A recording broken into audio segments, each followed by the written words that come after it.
Welcome to शाज maths APS maths 8 का हमारे पास एक्सरसाइज 1C का क्वेश्चन नंबर 1 है। If x is inversely proportional to y when x is equal 40 y is equal to 5।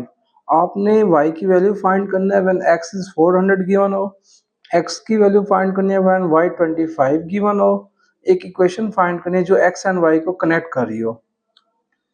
पहली बात, पिछले क्वेश्चन में हमने देखा था डायरेक्टली का रिलेशन। उसमें जब भी कोई डायरेक्टली प्रोपोर्शनल होता था तो क्या करते थे, x डायरेक्टली y के हो जाता था, x डायरेक्टली प्रोपोर्शनल y के हो जाता था। आज हमारे पास इनवर्स का रिलेशन है।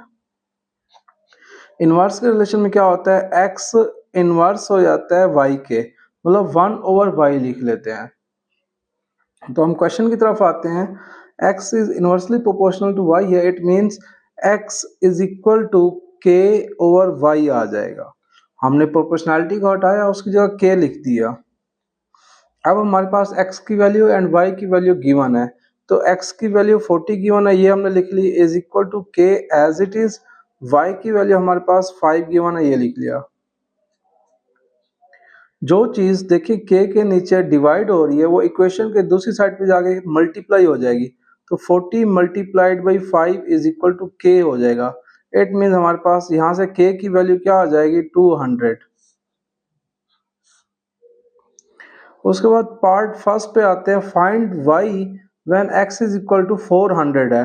तो फर्स्ट पार्ट में हम देखें y की वैल्यू फाइंड करनी है, x 400 है, तो x की जगह पर हमने 400 प्लेस कर दिया, इज इक्वल टू k की जगह पर हमने 200 प्लेस कर दिया, डिवाइडेड बाई y जो कि हमने फाइंड करना था एज इट इज लिख लिया। अब आपको मैंने बताया था कि y जो डिनोमिनेटर में है इक्वेशन की दूसरी साइड पे जाके क्या हो जाएगा, मल्टीप्लाई हो जाएगा। तो देखें 400 multiplied by y is equal to 200 आ गया।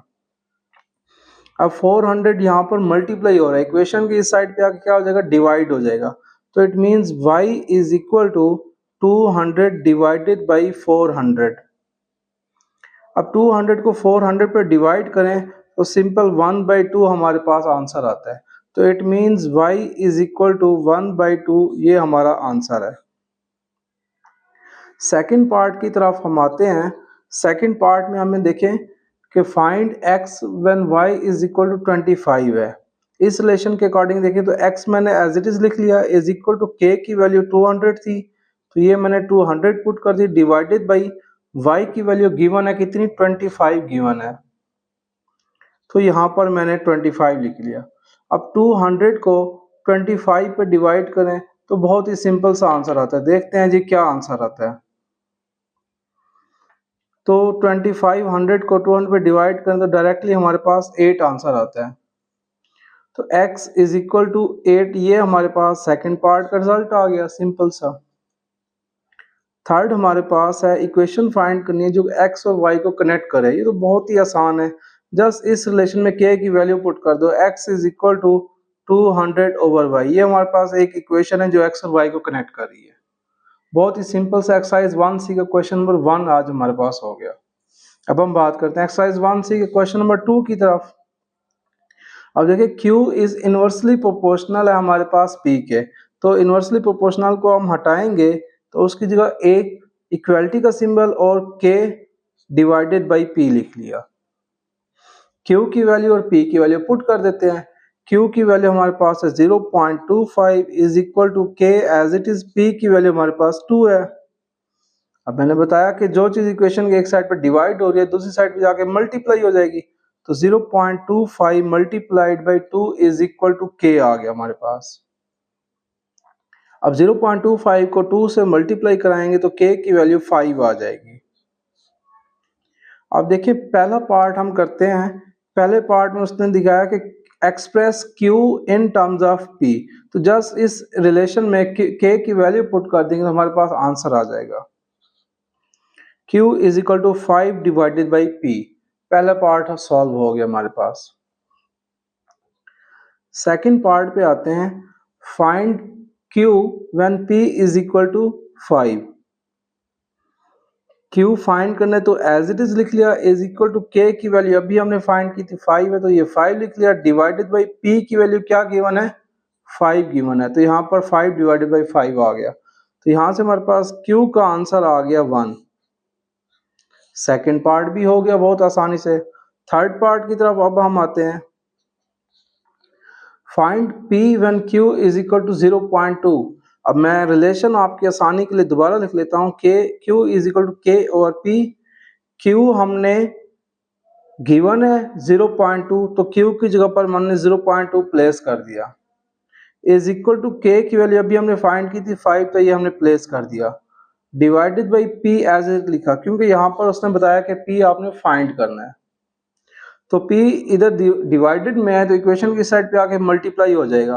तो 0.2 multiplied by P is equal to 5। तो P is equal to 5 divided by 0.2।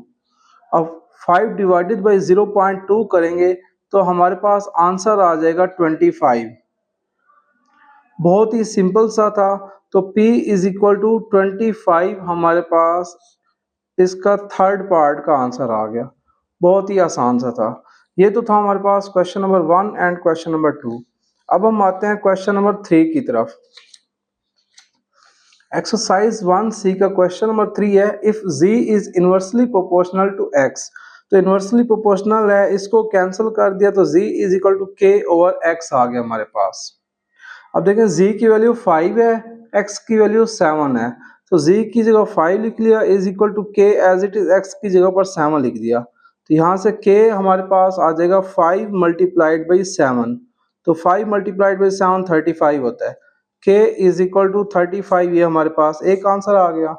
अब हमने फाइंड क्या करना है, x फाइंड करना है when z is equal to 70। अब इसी रिलेशन में इक्वेशन नंबर 1 जो है, इसमें अगर हम z की वैल्यू पुट करें तो हमारे पास आंसर आ जाएगा।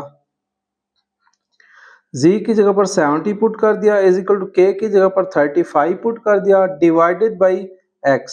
अब उसने हमसे पूछा भी यही था कि x आपने फाइंड करना है। अब अगेन वही काम, 70 multiplied by x is equal to 35। x is equal to 35 divided by 70। 35 को 70 पे डिवाइड करें तो 1/2 आता है। x इज इक्वल टू 1/2, ये हमारा आंसर है। क्वेश्चन नंबर 4 की तरफ आते हैं। If b is inversely proportional to a when b is equal to 35 a is equal to 2। b find करना है, a इज इक्वल टू 1.5 आ जाए, तो b is equal to k over a आ गया हमारे पास रिलेशन। b की जगह पर हमने 3.5 प्लेस कर दिया is equal to k as it is लिख लिया डिवाइडेड भी a की जगह पर हमने 2 प्लेस कर दिया। तो यहाँ से k is equal to 3.5 multiplied by 2 आ गया, जो कि हमारे पास 7 आता है।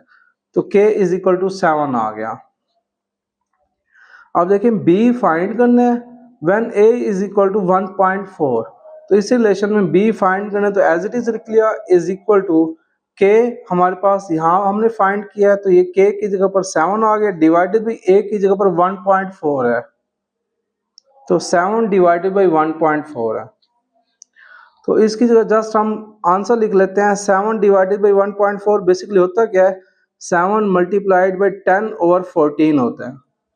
तो यहाँ से हमारे पास 70 ओवर 14 आया, आंसर हमारे पास आ गया 5। तो b इज इक्वल टू 5, ये हमारा रिक्वायर्ड आंसर है। तो नाजरीन, आज हमने एक्सरसाइज 1C के question 1, question 2, question 3, question 4 solve किए हैं, और आज के हमारे सारे क्वेश्चंस इनवर्सली प्रोपोर्शनल के थे। इनवर्सली प्रोपोर्शनल में क्या होता है, एक चीज के बढ़ने से दूसरी चीज हमारे पास कम हो जाती है। अगर x की वैल्यू बढ़ रही होगी तो y की वैल्यू कम हो जाएगी।